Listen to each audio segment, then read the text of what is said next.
Let's see, setting off to find a story. How do you get a story? Yes. Okay. As a journalist, how do you get a story? Okay. So, every story, when you're going to be, we should start now. Every story starts with an idea. Every story starts with an idea. An idea. Yes.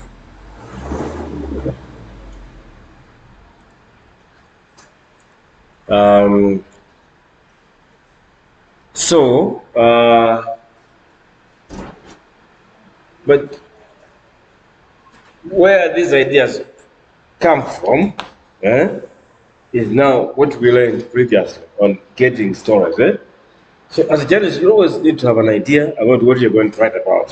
Where you get ideas is now the skill. That's where journalism lies. Uh, uh, so you can get idea from the people you share stories with, or from documents, um, talking to sources, meeting influential people,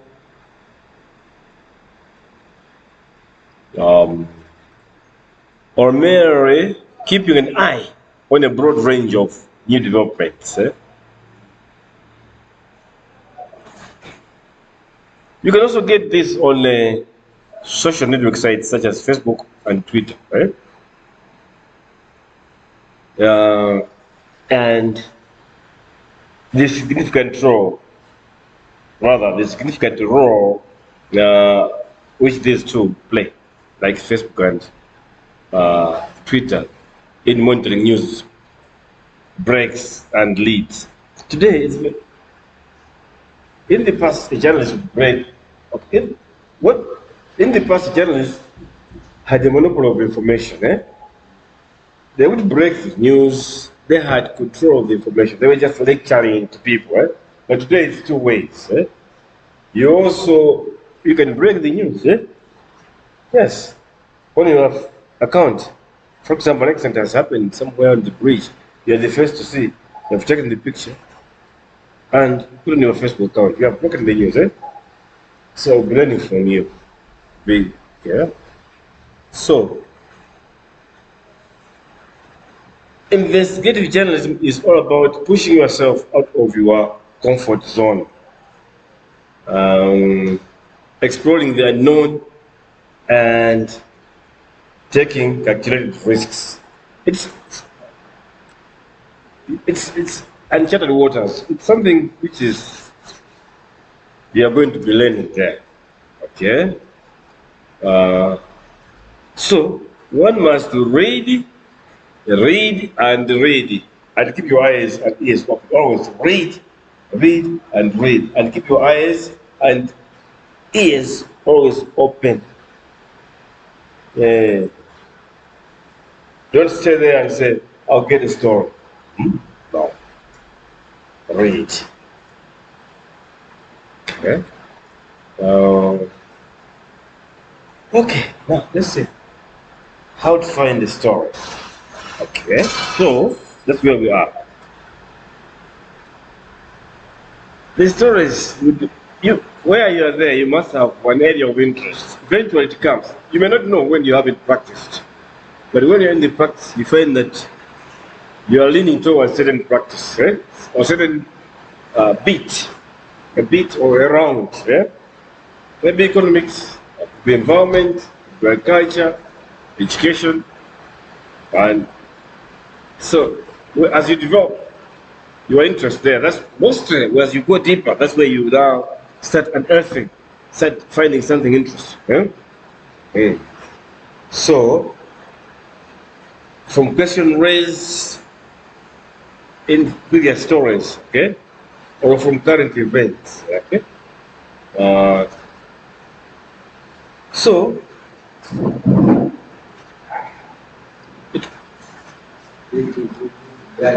yes, okay.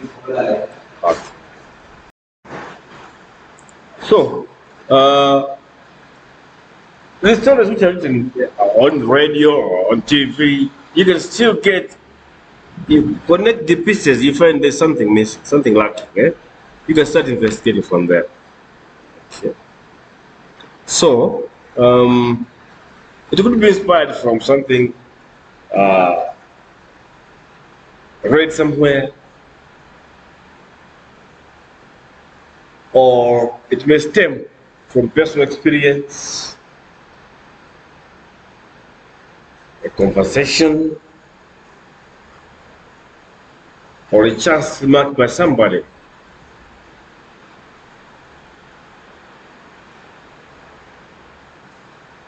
So you should know that you do not always have good stories. Eh? Sometimes you may not good stories. It's very difficult to keep the consistency. Sometimes you can have good story, sometimes you cannot. So it might be even toughest part of the journalist work job, where to get the story. You may know how to write, but if you don't know where to get the stories, you have nothing to write about. Eh? Okay.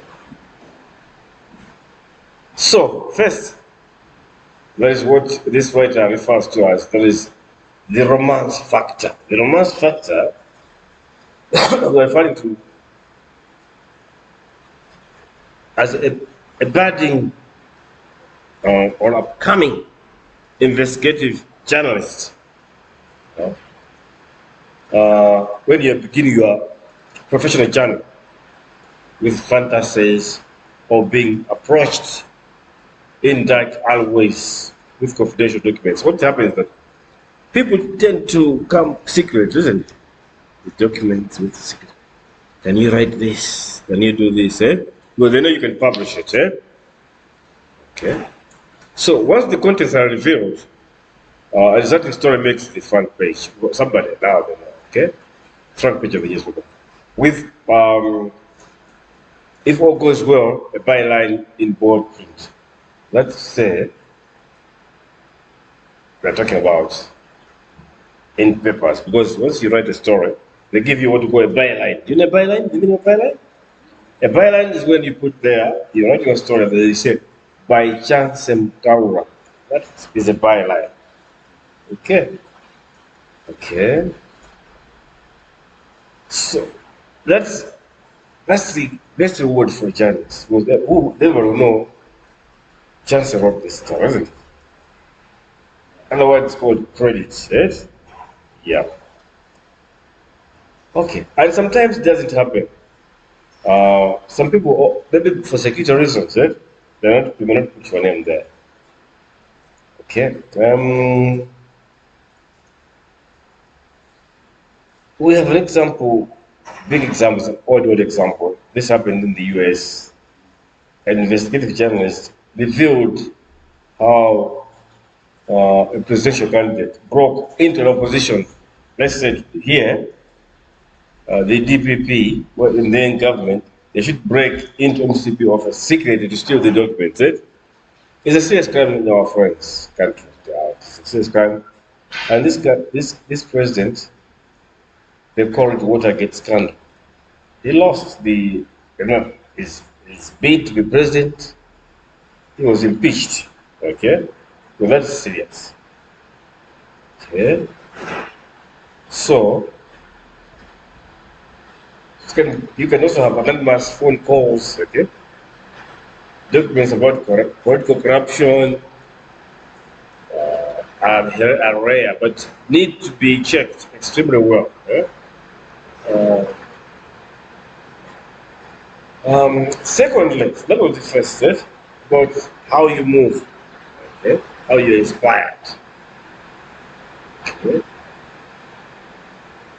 Second, you should know that the journalist is never off duty. You're never off duty. You're, okay.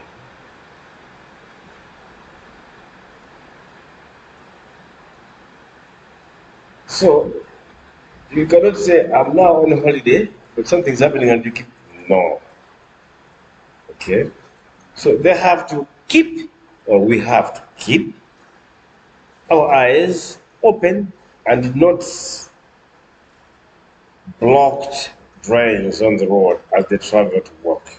Yes. long queues, and the passport office. Okay, just an example, right? You can pass up immigration. What's happening here? Eh? What's happening at the drainage system is being blocked here? Huh? Okay. Um, the rudeness of nurses. You become inquisitive, right? At the hospital or at the clinic. So you can guess why are these nurses so rude, eh? Okay. So that may be more stories, story ideas than seen at the first glance, but they are there everywhere. There are stories, but okay, which require investigation and some probing. Um, keep an idea section in your notebook. I think this time because we are in digital age, a notebook can be on your laptop, can be on your phone, eh? Yeah, and then always put down everything you observe, all the questions that arise. Better record them on your mobile. Hey, put them on the mobile. Okay. This digital age, eh? Hmm. Third, reporters complain.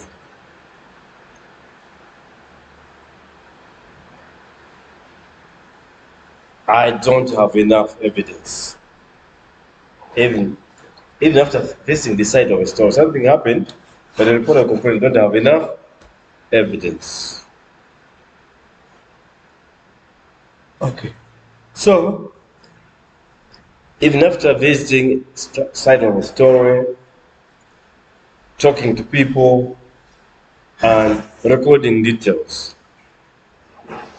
But what means here, sometimes you have evidence, you have everything, but you think you don't have evidence. Huh? Okay. Sometimes that happens to you, or to us can happen to in as the starting point for a story than something that happened to someone else. Okay. Sometimes you have evidence, but you feel you don't have the evidence. Right? But if you have the advantage that it is happening because you experienced it, okay? So reporters are their own best witnesses sometimes. Tell me, what is best witness? Okay? Some reporters are their own best witnesses. And it is always preferable to have first-hand experience and observation to help in shaping the story. Very interesting. If if something you saw something happen yourself, other than you were taught, it's it's more credible when you saw it yourself, right? Yes. So you are backed up by details, notes, checking out the scene. Never rely on the memories. No, no. A mobile phone with a powerful camera is a huge advantage. Today. Yeah.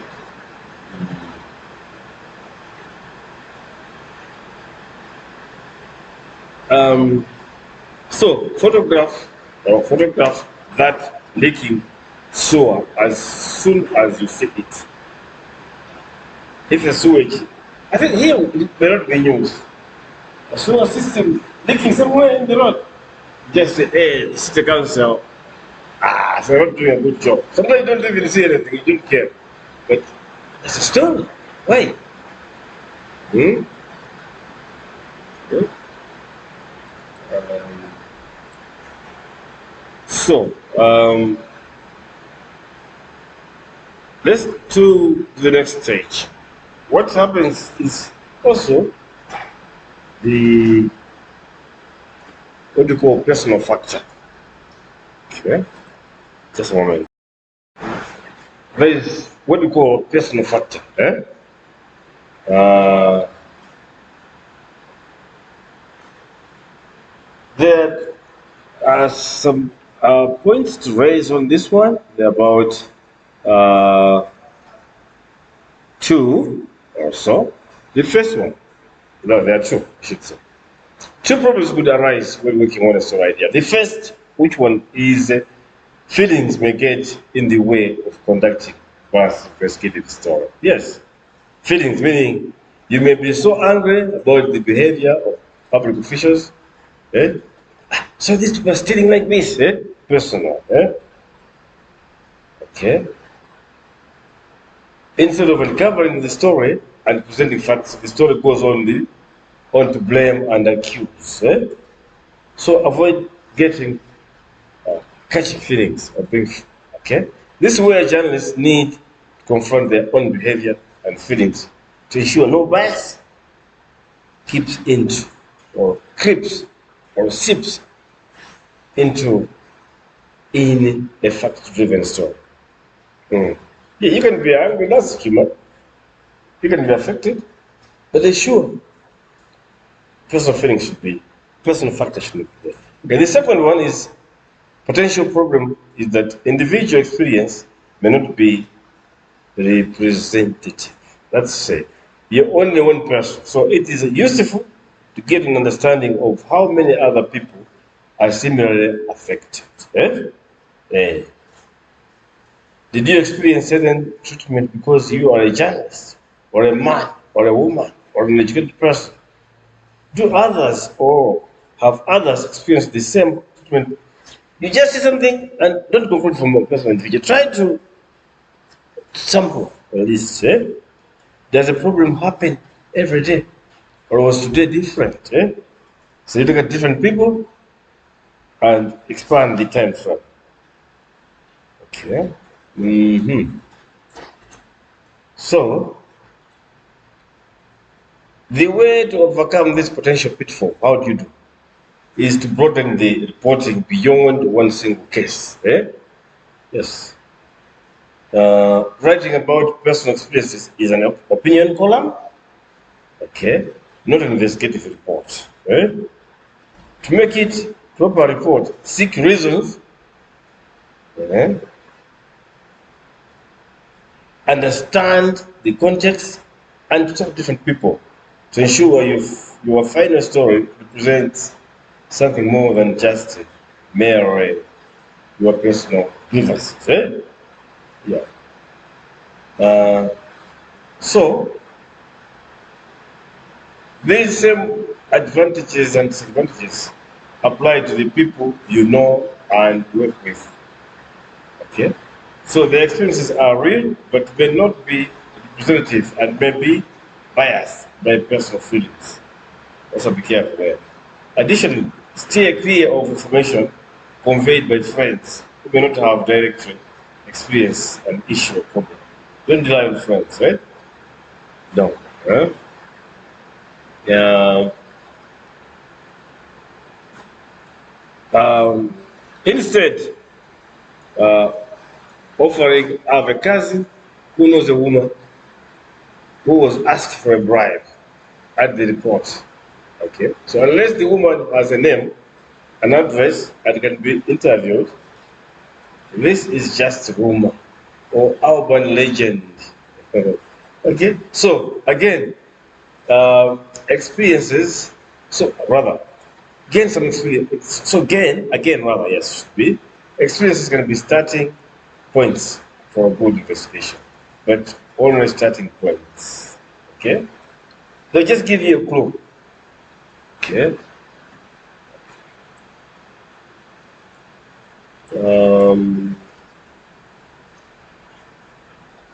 Dealing with gossip and rumor. Yeah.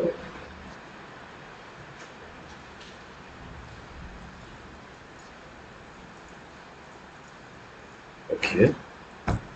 No medium is better at generating urban legends than roadside radio.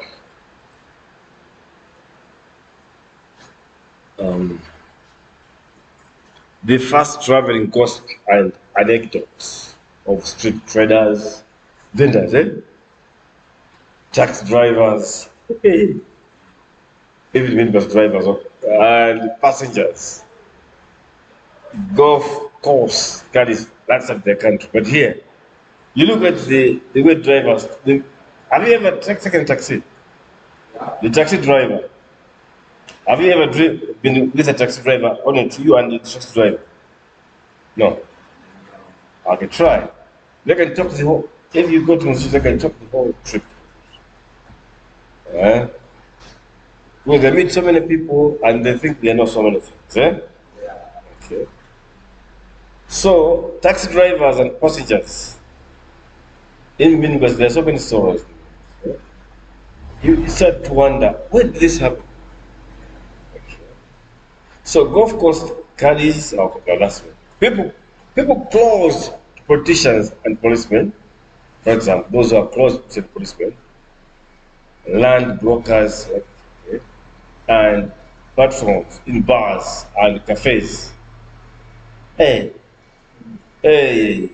However, gossip rumors can alert us, yeah, to real trends and changes. Okay, so the media is often accused of agenda setting. Agenda setting, you know what it means? Yes, if you remember that one. Telling what people to think about, isn't it? Not what to think. Okay. Or telling readers what they ought to be interested in. Eh? That's what agenda setting. Be interested in this. But rumors also set its own agenda. Yes, rumor. Journalists have to keep their eyes open for clues to stories and their ears alert to the issues people are discussing. They have to be alert. So, is the disappearance, for example, of the albinos, uh-huh. uh, is that true? Eh? Okay, okay. You check. What does it tell about our times and our country? What are people post about on Facebook? Look, behind those posts there's something, but don't they're not just stories on themselves. Okay. So the first step to be to confirm the validity of the rumor is always check with sources that are in a position to know. Okay. There's, if it is a criminal issue, check with the police, local police station, about reports of missing albino killings and likes. And with doctors, when the cases of maybe alcohol abuse or drug abuse, okay? Ask employees of if they are there. Okay. So look at whether these individuals have sold assets or whatever, the money they have. They take a loan. Find somebody from nowhere spending money. Same job, same salary. Eh?